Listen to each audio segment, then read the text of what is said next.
Hello, Financial Tech Skills who are taking the class Virtual Academy, or possibly you were absent in class and missed the Sesame Street Payroll seminar. Today I'm going to follow the directions that the group did together and show you how to execute these different features in Excel.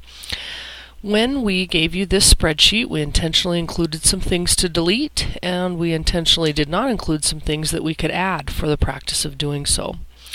Direction number 1 says to delete column D. So I click on column D and watch what happens if I just hit the delete key on my keyboard. I deleted the contents, but I kept the column. I don't want that column, so I'm going to right click it and use delete that way, and that will delete the entire column. Now, because that column had information that affected my formulas, I'm now getting a reference error. Direction number 2 says select and delete all cells that show that reference error. So I'm going to left click in the middle of the first cell. I'm going to hold down my left clicker and I'm going to select to the right. And then I will use the delete key because I do want to keep those column headings. I just want to get rid of the reference error. Number 3 says to delete rows 1 through 4. Anytime I want the entire row, I'm going to left click on the actual number. So I'm going to left click and pull down, and I'm going to right click and say delete. So I am on number 4 on your directions. That says to text wrap, bold, and center my column headings in row 1. I want to click on the 1 so that it does it to all of them at once, and we'll do those in order. The first one said to text wrap. Text wrap is on my home tab, and it is this button right here. And if I don't see that on my ribbon, then I can go to my alignment launcher, and when I left click that launcher, I could choose wrap text and then say OK. Then it should become a button on your ribbon. Right now I can't really tell that I used wrap text because my columns are so wide. So let's see what happens if I make those columns a little bit smaller and pull that down. And I'm just left clicking and pulling. And now we can see that we have some wrap text. Wrapped meaning that it is stacked, and I don't have to have my column so wide.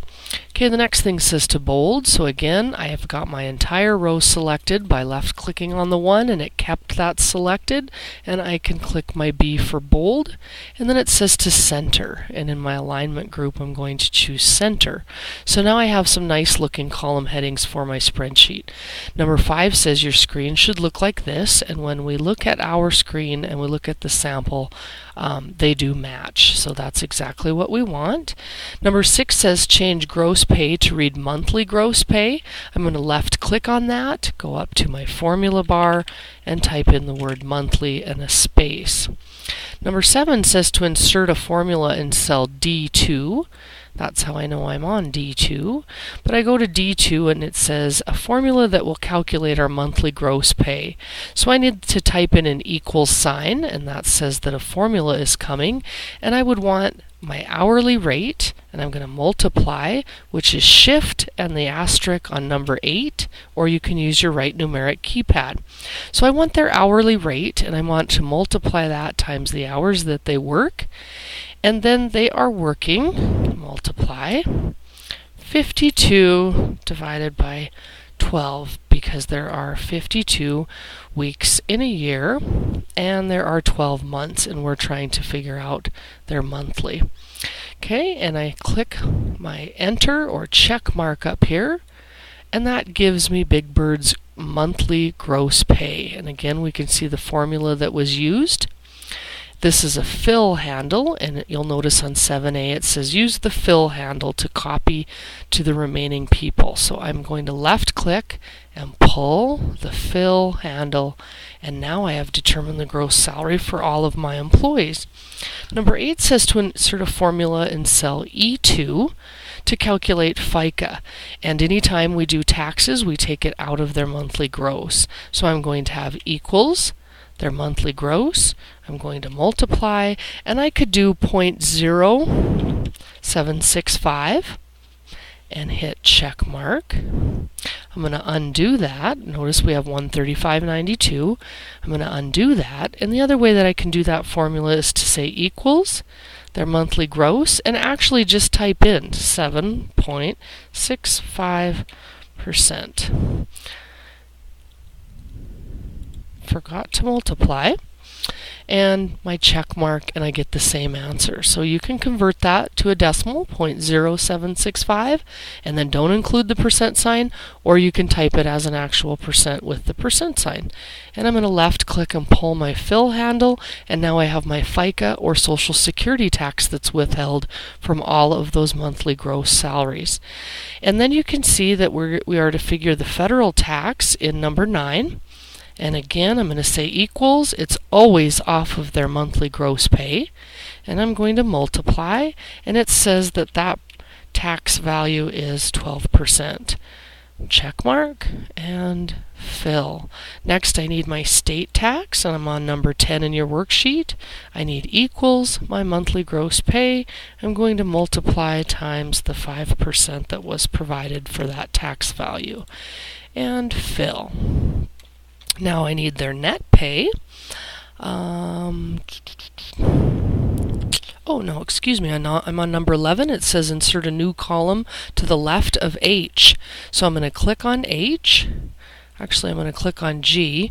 And I'm going to right click and say insert. Nope, I went the wrong way. Okay, so go to H, right click, say insert, and now we have inserted a new column left of H. It says to label it total withholdings. So I'm going to left click in that cell.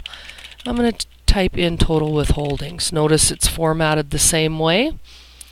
Bold and centered with text wrap. I did have to widen that. Remember to widen. I can either double click. So if it was too short, I can double click. Boom, boom. Or I can left click and pull and make it manually as big as I need.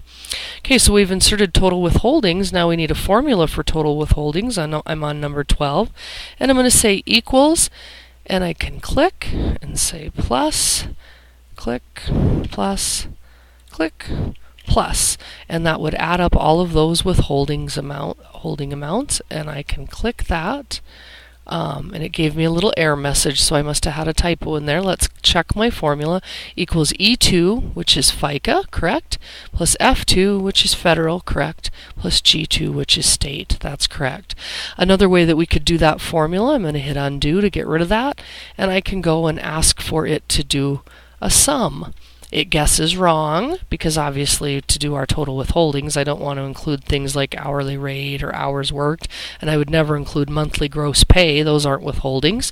So I left click in the middle of my first withholding, and I left click, hold that down and drag, and now let's look at my formula, and it does say E2 through G2, and that's correct. I'm going to check mark that for enter, and I'm going to fill, and that's everybody's total withholdings. Next, I need our net pay. I'm on number 13 on your worksheet, and it says that we need to take equals our gross, subtract all of our withholdings, D2 minus H2, check mark, and that means that Big Bird started with a gross pay of about $1,800. He had miscellaneous withholdings of about $1,400, and sure enough, we're at a realistic net pay for that calculation. Always eyeball that and make sure that it does make sense to you. If something looked totally wrong, you maybe have an extra zero over here, or maybe there's an error. Okay, the next thing, I'm on number 14, and it says to insert a row above the current row 1. So I'm going to right click on the 1 and say insert, and that gives me a row above the current row 1. Next it says to merge and center cells A1 through I1. So A1, I'm going to left click, I'm going to pull through I1, and merge and center is right underneath text wrap. And what that means, just like the screen reads, is it will eliminate the lines and it will center it over my data. So merge and center, as soon as I type a title, which is in number 16, it will have that merged and centered for me. So now we want a title that says monthly payroll, and it says to make that bold. So I'm going to select that, left click and drag. I'm going to make that bold, and it says to do a font size of 16, and I'm on 11. So I'm going to click until I'm on 16. And when I click off of that, it brings it down. If ever it doesn't, just get your cursor between the two rows and left click and pull. But it did that for me.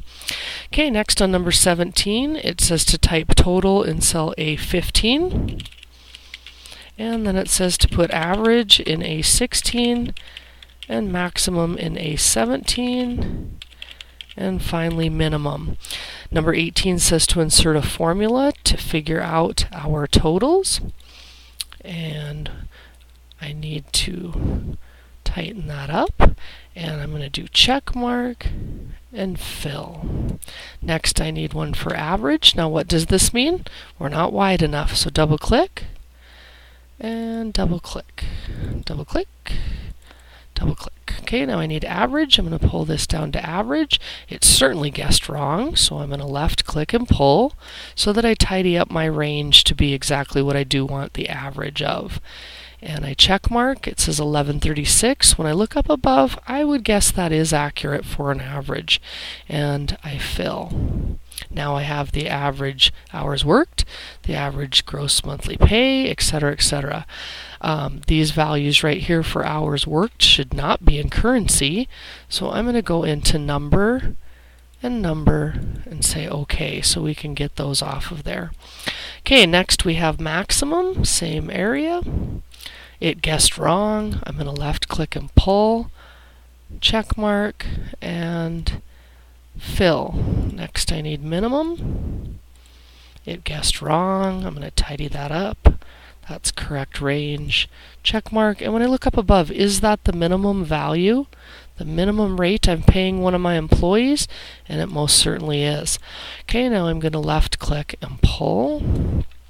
And now we are on number 22. And number 22 says we're going to create a pie chart showing just the employee and their monthly gross, but those are not neighboring. So we need to get those as neighbored cells or adjacent. And we have a couple different ways that we can do that.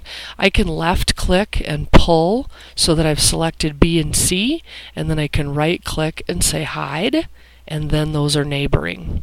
Another way that I can do that, I can left click and pull, and then I can hold down my control key on my keyboard. And although you don't really see this happening, control means that you are going to isolate another area. You can barely even see that I'm selecting that.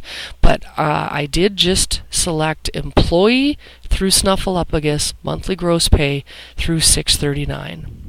And that would work, and then I can continue to make my pie chart. So I'm going to say insert, I'm going to say pie, and I don't think it specifies in our practice. You can see there's a couple different pie charts.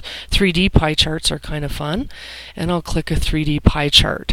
Now, because I chose monthly gross pay in my selection process, it put that as a title for me. I'm going to select my chart by left clicking it, and notice I've got these handles so that I could move my chart underneath my data. Now, if I print preview, I can only see my chart because I have it selected. So when you print preview, click off of that, and then you're able to see your data and your chart. And we can see right here on the bottom, I've got 2 pages. So when I go next page, that would be silly to print that off. So I'm going to close print preview, select my chart, and I'm going to tidy that up a little bit so that it goes on my one page. And when I print preview, oops, once again, get off of that chart. When I print preview, now I've got a nice looking one-page document. Okay, so then number 23 says to include a legend. Because I had highlighted the names of my employees, I can see that legend. I don't think I see all of my employees though, so I better make that bigger. There we go. And in print preview, what I might have to do is go to page setup and click on fit to one page and let the computer condense that chart for me. So print preview, page setup, fit to one page was the best route for me to take because I was losing some data. Okay, so now it says that we want a legend. It grabbed my legend. We want a title. It grabbed my title. And now I need data labels. When I click I get my pieces of pie selected. I can right click and I see add data labels, and it puts in there as values. If I want values, great. If I don't, I can